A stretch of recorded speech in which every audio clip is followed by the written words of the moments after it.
Magandang araw mga kapuso. Ito po ang mga ganap na dapat po natin abangan dito lamang po sa Mami Dearest.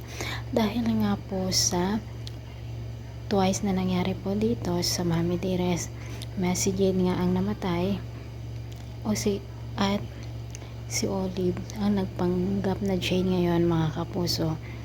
At nakikita naman ni Emma sa katauhan ni Jade itong si Olive, kung kaya't nakagagawa siya ng mga hindi karapat-dapat.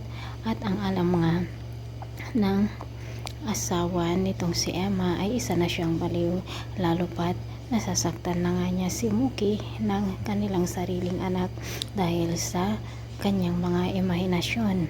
Patuloy naman ang pagpapanggap ni Olive bilang Jade para lalong mapalapit sa kanya ang loob ni Mookie mga kapuso.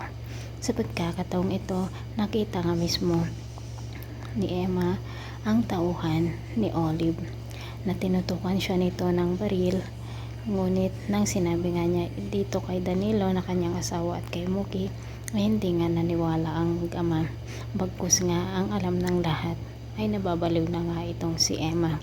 Dadalhin nga sa mental hospital si Emma mga kapuso, at gagawa na naman si Olive ng paraan para nga lalong mabaliw ang ina ni Mookie. Magbabayad siya ng doktor doon sa mental hospital upang tuturukan si Emma ng gamot na lalong magpapabaliw sa kanya.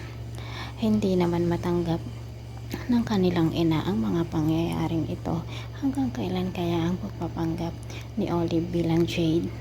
Lalo pat talagang mukhang napapalapit na nga ng tuluyan ang loob ni Mookie dito kay impostorang Jade mga kapuso.